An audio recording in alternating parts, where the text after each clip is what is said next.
अस्सलाम वालेकुम नाज़रीन, उम्मीद है आप खैरियत से होंगे। कोई आपको अगर इधर उधर से आवाज़ आ रही हो तो आप जहन में रखिएगा कि आज जिस तरह इस्लामाबाद का मौसम है और चंद्रा पे है। चंद्रे का आइडिया है आपको? पंजाबी में चंद्रा यालाबारी को कहते हैं। तो आज इस्लामाबाद में इंग्लिश में हेल स्टॉर्म कहते हैं।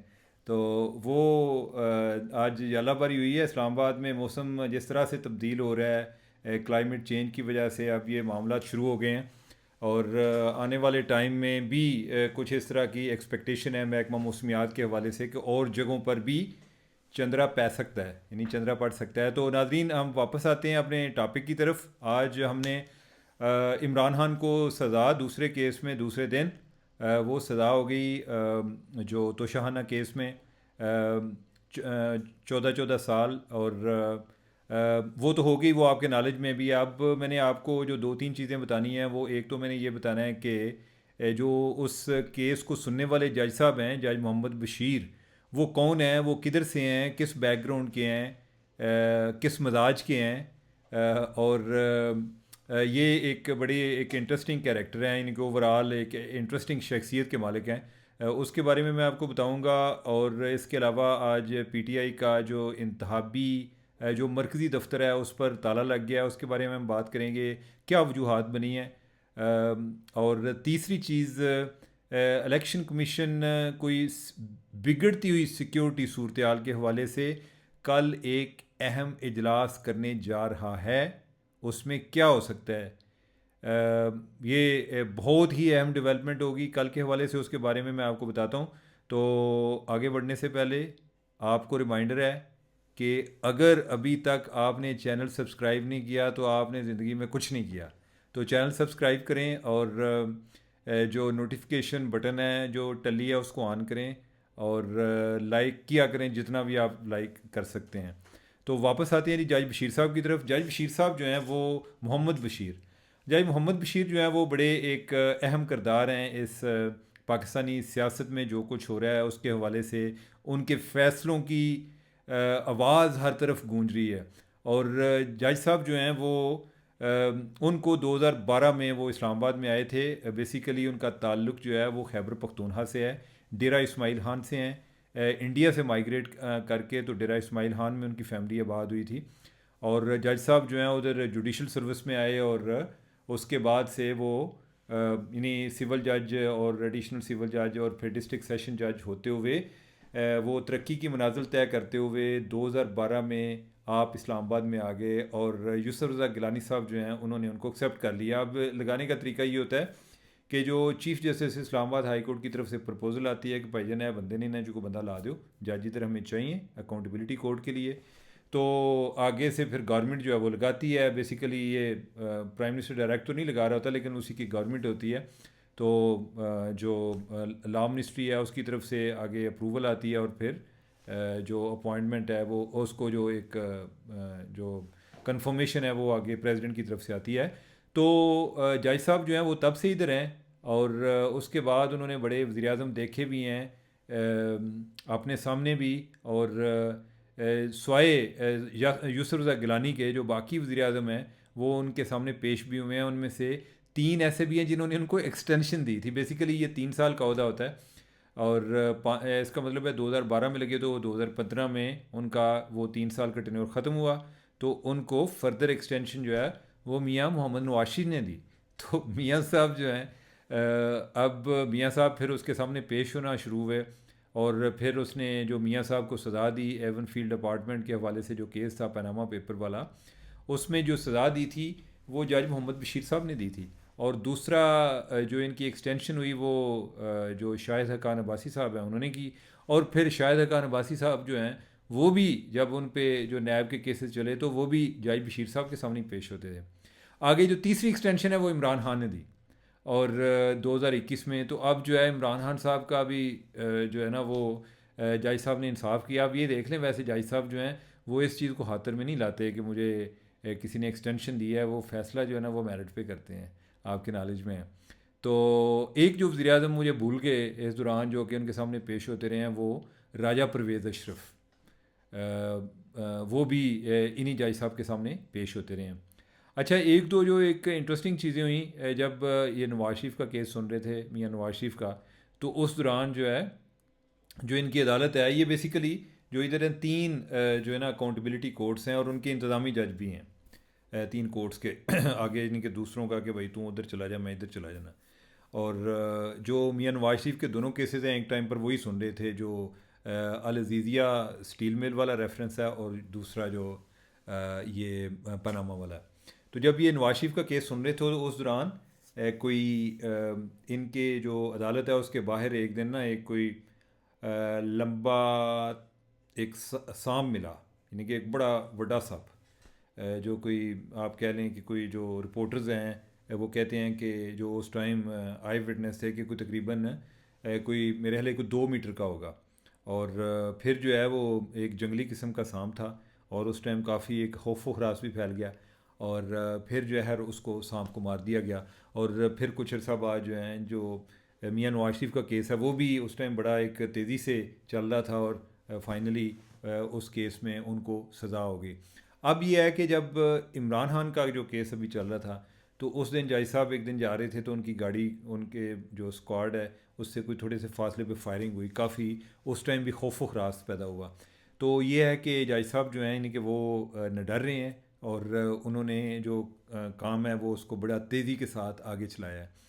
और अभी ये है कि जज साहब वैसे आखिरी दिनों में ये कहते रहे हैं कि जो है ना मुझे छुट्टी पे भेज दो, यानी कि अब जो है जज साहब रिटायर होने वाले हैं मार्च में, इस साल मार्च में रिटायर होने वाले हैं। उन्होंने क्या है कि भाई मुझे छुट्टी पे जान दो, LPR पे मुझे भेज दें। तो लेकिन यह है कि उनकी दरख्वास्त मंजूर नहीं हुई। ये भी होता है यानी कि जो एक काबिलियत के लिहाज से जो जज आला तस्वर किए जाते हैं उनको फिर इतनी जल्दी छुट्टी भी नहीं मिलती। और आपके नॉलेज में है कि वो कहते हैं कि मकतब इश्क का दस्तूर निराला देखा, उसे छुट्टी ना मिली जिसने सबक खूब याद किया। तो जज साहब जो है उन्होंने फ़ैसला तो सुना दिया है। अब यह है कि जज साहब के पास ये दोनों केसेस थे, जिस तरह मियां नवाज शरीफ के दोनों केसेस थे पहले, और इसी तरह जो इमरान खान के जो एक तो आज तो शाहाना वाला केस है उसमें उन्होंने इमरान खान और उनकी बेगम जो है बुशरा बीबी, उनको 14-14 साल कैद सुना दी है, सज़ा सुना दी है। तो जो दूसरे वाला केस है अलकादर ट्रस्ट वाला, वो 190 मिलियन पाउंड वाला, जिसमें मलिक रियाज साहब जो हैं वो भी मुलज़म है, वो केस जो है वो भी जज साहब के पास है, जो जज बशीर साहब हैं उन्हीं के पास है। तो अब जज साहब वो केस सुनते हैं या नहीं, मेरा ख्याल है कि वो नहीं सुनेंगे। वजह क्या है कि वजह ये है कि जज साहब कहेंगे कि भाई चूँकि मैं ऑलरेडी अपना माइंड दे चुका हूँ कि मैं एक केस में इसी मुलज़म के बारे में मैं फ़ैसला कर चुका हूँ, दूसरा जो केस है ना ये किसी और से भी करा लें, किसी और को दे दें। अच्छा, और ये इसके गालिब इम्कान इसलिए भी है, और ये केस वैसे कल लगना है, तो मेरा ख्याल है कि कल जो है जज साहब को रेस्ट ही मिलेगा कोई, या उधर जाके वो कह देंगे जो भी तरीका कार है, लेकिन चांसेस ये हैं कि अब वो केस दूसरे सुनेंगे। और अभी वैसे इतनी जल्दी भी नहीं है, यानी कि 2 केसेस में तो ऑलरेडी फ़ैसला आ गया है। अगर मजमूई तौर पे देखें तो इमरान खान के ख़िलाफ़ 3 केसेस में फ़ैसला आ चुका है। पहले एक तो शाहाना वाला छोटे वाला केस, फिर जो है उसके बाद जो साइफर वाला केस, और अभी जो है वो ये जो तोशाह नजरा बड़े वाला केस अभी नैब डील कर रहा था। पहला जो है वो इलेक्शन कमीशन डील कर रहा था। इलेक्शन कमीशन ने वो ट्रायल कोर्ट में भेजा था और ट्रायल कोर्ट से उनके खिलाफ फैसला आया था। तो अब ये है कि जो मेरे ख्याल है वो अलकादर ट्रस्ट वाला है, उस पर ज़रा थोड़ी सी ब्रेक लगा के खान साहब को बाद में फ़ैसला उसके बारे में होगा, फौरी तौर पे अभी होना नहीं है। और उसमें अभी काफ़ी जरा होना बाकी है, काफ़ी चीज़ें हैं। तो लिहाजा कल से तो कोई कई लोग जो हैं वो तो कर रहे हैं कोई हैट्रिक होने वाली है जी, कि हर रोज़ एक एक फ़ैसला आएगा। मेरा नहीं ख्याल कि कल वो फ़ैसला आएगा, और जज बशीर भी मेरे ख्याल केस नहीं सुनेंगे। इसी तरह इन्होंने पहले जब मियां नवाज शरीफ का केस सुन रहे थे, तो उस टाइम जब इन्होंने एक केस में, पनामा वाले केस में अपना माइंड दे दिया, तो उन्होंने कहा जी कि मैंने तो अपना माइंड दे दिया, अब दूसरा केस जो है वो किसी और से करा लें भाई। तो वो तब जो है फिर वो अरशद मलिक साहब जो हैं उनको दरमियान में लाया गया कि मलिक साहब आप भी कुछ करें। मलिक साहब मरहूम, जिन्होंने बाद में कोई कन्फेशन भी की थी कि उनसे किस तरीके से उनको दबाव में ला के उनसे फ़ैसला कराया गया। अच्छा, जज साहब जो है ना इनकी ओवरऑल जो शोहरत है वो ये है कि जज साहब जो है ना बड़े ईमानदार आदमी हैं। यानी कि ईमानदार से मतलब ये है कि फाइनेंशियली उन पे कोई करप्शन का एलिगेशन नहीं है। अब ये मैं जो बात कर रहा हूँ ये ज़रूरी नहीं है कि चूँकि वो जज साहब हैं तो मैं इसलिए कर रहा हूँ। मेरे पास ये ऑप्शन था कि अगर कोई इस तरह की कोई बात होती कोई करप्शन वाली, तो मैं खामोशी इख्तियार कर सकता था, अगर यही डरते हुए कि कोई जज साहब का मामला, ऐसी बात नहीं है। ओवरऑल उनकी जो फाइनेंशियली जो उनकी शोहरत है वो ये है कि उस तरह की उनकी कोई करप्शन नहीं है। और दूसरा जो है वो जो एक ओवरऑल एक बड़े एक हम्बल बैकग्राउंड के हैं, और उनकी फैमिली के जो बाकी लोग हैं, मैंने तो उनके हवाले से भी सुना है कि अभी वो उसी तरह जो एक हम्बल बैकग्राउंड उनकी उसी तरह बरकरार है। मैं ज़्यादा तफसील में तो मैं नहीं जाना चाहता इस मामले पे, लेकिन अब ये है कि ये एक अलग से बहस है, यानी कि मैं ये कोई वजाहत या कुछ नहीं दे रहा, मैं एज आ इंफॉर्मेशन शेयर कर रहा हूँ। ये एक अलग से बहस है कि क्या किसी आदमी का फाइनेंशियली ऑनेस्ट होना, बाकी चीज़ें वो इस चीज़ की अलामत है कि वो बाकी मामलात में भी ठीक है, यानी वो एक अलग से बहस है। मैं उसमें डिटेल में जाना ही नहीं चाह रहा। और जय साहब के मामले में तो मेरे दिल में एक ख़ास इज़्ज़त है, इनके मामले में मैं कोई इस तरह की बात मैं नहीं करना चाह रहा, यानी कि नहीं, मैं करूँगा भी नहीं इस वाले से। तो आगे ये है कि दूसरी बात की तरफ हम आते हैं कि जो क्या नाम है, जो एक पीटीआई ने आज कोई एक अपनी जनरल बॉडी की मीटिंग बुलाई हुई थी, और पुलिस उसे पहुंच गई, पुलिसां पै गई, और पुलिस जो है ना उसने उनको मीटिंग नहीं करने दी, उन्हें क्या चलो निकल जो इथों। अब ये वैसे बड़ी अजीब बात है, मुझे अभी तक समझ नहीं लगी कि पुलिस ने ऐसा क्यों काम किया है। बड़ा इस मुल्क का अलमिया है कि इधर जब कानून हरकत में आता है किसी की फेवर में, तो लगता है कि पूरी कायनात जो है उसकी फेवर में चल रही है, और अगर किसी के ख़िलाफ़ जाता है तो लगता है कि पूरी जो हर जो पूरा सिस्टम है वही उनके अगेंस्ट काम कर रहा है।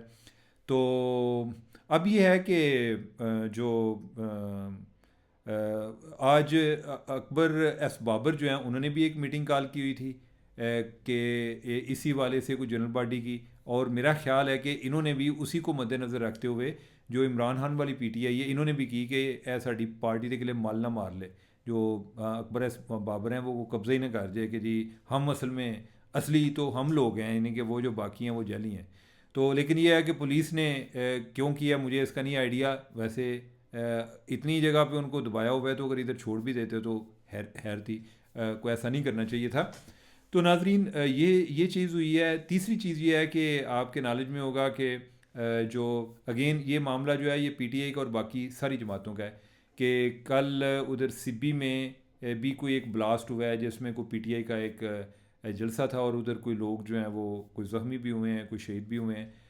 पहले कोई एएनपी के कोई लोग जो हैं वो टारगेट हुए हैं, और अभी जो इधर बाजोड़ में वो रेहान ज़ेब जो कि बेसिकली पहले पीटीआई से थे, यानी कि उनको किसी ने कत्ल कर दिया है। अभी तो वो एज आज़ाद उम्मीदवार के तौर पे लड़ रहे थे। अब ये है कि सूरत हाल जो है ना एक ओवरऑल जो लॉ एंड आर्डर की सिचुएशन है, ख़ास तौर पे केपी और बलूचिस्तान में वो इंतहाई संगीन होती जा रही है। आपके नॉलेज में होगा कि कुछ दिन पहले जो मच का इलाका है, मच शहर, उधर जो एक बलोच मिलिटेंट्स हैं उन्होंने अटैक किया है जो एफसी की पोस्टें हैं। अब यह है कि दोनों तरफ से अपने अपने दावे हैं जी कि हमें इसमें फतह हुई है। तो खैर ये है कि ये इस चीज़ की अलामत है, जो मेरा पॉइंट है वो ये है कि ओवरऑल सिचुएशन इंतहाई ख़राब है। अब इस चीज़ इसका बल्कि इम्पेक्ट किसी हद तक पंजाब पर भी जा रहा है। मेरी आज कोई पंजाब के कोई सीनियर पुलिस ऑफिसर से बात हो रही थी, तो वो कह रहे थे कि हमने भी अपनी सिक्योरिटी हाई अलर्ट की हुई है कि जो वाक़यात इधर हो रहे हैं उसका कोई एक जो एक इम्पेक्ट है वो पंजाब की तरफ भी चांसेस हैं, और इलेक्शन करीब आ गए हैं तो इसमें हमने अपनी सिक्योरिटी बहुत हाई अलर्ट की हुई है। अब यह है कि कल इंतहाई अहम मीटिंग होने जा रही है इलेक्शन कमीशन में, और जिसमें इंटेलिजेंस के जो सीनियर हुकाम हैं उनको बुलाया गया है, और जो पुलिस के लोग हैं उनको बुलाया गया है। क्या हो भाई बविए ज़रा गल करिए भरावो की मसला है की करना की है, यानी कि ये जो सिचुएशन है ये जो दहशत गर्दी वाली है इससे कैसे हमने निपटना है। अब ये है कि उस मीटिंग के हवाले से कई लोगों का ख्याल है कि हो सकता है कि कोई इलेक्शन मुलतवी हो जाए केपी में और बलूचिस्तान में। क्या ये बात दुरुस्त है? ये बात जो मैंने चेक किया है ऐसी बात नहीं है। जो मेरे जो मैंने इंफॉर्मेशन इलेक्शन कमीशन से चेक किया है, जो आंदे ना कि बड़े कोई तगड़े किस्म के लोगों को मोतबर ज़राए से पता किया है, तो ऐसी कोई बात नहीं है। इलेक्शन मुलतवी नहीं होने जा रहे, इलेक्शन उधर होंगे। जो कल की मीटिंग है वो इस लिहाज से है कि चूँकि इन दो सूबों में सूरत हाल इंतहाई ख़राब है, तेज़ी से बिगड़ रही है, तो अब यह है कि उधर सिक्योरिटी को बीफ अप किया जाए। सिक्योरिटी को बीफ अप करने का मतलब यानी बढ़ाया जाए, इसका मतलब क्या है कि जिस जगह पे इलेक्शन होने हैं और जो उधर प्रिजाइडिंग ऑफिसर, रिटर्निंग ऑफिसर और जो बिल्डिंग्स होंगी जिस जगह पे इलेक्शन कंडक्ट होने हैं, उनकी सिक्योरिटी वक्त से पहले ही ज़्यादा कर दी जाए। ये ना हो कि उधर इलेक्शन हो रहे हो तो पता चले जी कि इधर कोई आके कोई किसी ने बम नस्ब किया और वो बम धमाका हो गया, इस तरह का काम ना हो। तो कल जो मीटिंग होने जा रही है वो इस हवाले से हो रही है। और अब जो है, अब तो मेरे ख्याल इलेक्शन को मुलतवी होने का जवाज़ ही नहीं रहता। खान साहब जो है यानी कि उनको सज़ा से सज़ा दी जा रही है। और गो के ये नहीं है कि केस जो है वो कोई बड़े माठे थे, लेकिन ये है कि जिस अंदाज से चला है वो भी ठीक नहीं है, और जो खान साहब के वकीलों ने उनके साथ किया वो भी ठीक नहीं है। तो एनीवे यानी कि वो अब ये एक जो है एक हिस्ट्री का हिस्सा बन गया है कि उनको अभी जो मुस्तकबिल करीब में तो वो कहीं सियासत में नज़र नहीं आ रहे। मतलब ये है कि वो जेल में टाइम उनका ज़्यादा गुजरेगा। तो अब इलेक्शन के हवाले से इन्हें कोई और तो थ्रेट भी नहीं रहनी चाहिए। खान साहब से उन्हें कोई फिक्र थी, खान साहब जो हैं वो तो जेल में होना गया भाईजान तुसी यानी कि तुसी लंघ जो साड़ी खैर है। तो अब ये वाली सूरत हाल है। और अब देखें आगे, अल्लाह करे कि जो 8 फरवरी है वो सही तरीके से गुजर जाए। मौसम भी एक ट्रांजिशन के फेज़ में जा रहा है। आगे फरवरी में ट्रांजिशन शुरू होती है जो मौसम सरमा से बाहर की तरफ। और हमारा मुल्क जो है वो भी एक ट्रांजिशन में ऑलरेडी चल रहा है, लेकिन यह है कि वो ट्रांजिशन जो है वो फरवरी में कंप्लीट हो जाएगी और नई गवर्नमेंट आ जाएगी। और मुझे दें इजाज़त, अल्लाह हाफिज़।